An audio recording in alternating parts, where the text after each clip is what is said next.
Terima kasih Anda masih di Kompas Petang bersama saya Cynthia Rompas. Saudara bakal Capres PDI Perjuangan Ganjar Pranowo enggan mengomentari hasil putusan Mahkamah Konstitusi terkait gugatan batas usia minimal peserta Pilpres.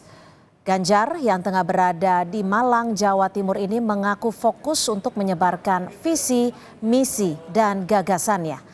Dari 3 lokasi berbeda di Malang, Ganjar enggan berkomentar terkait putusan MK saat ditanya sejumlah awak media.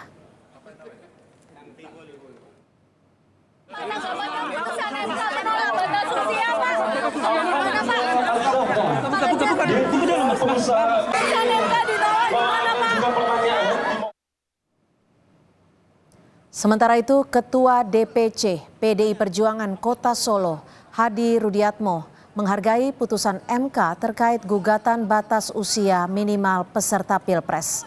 Mantan Wali Kota Solo ini menegaskan, saat ini pihaknya fokus untuk pemenangan Ganjar Pranowo di Pilpres mendatang.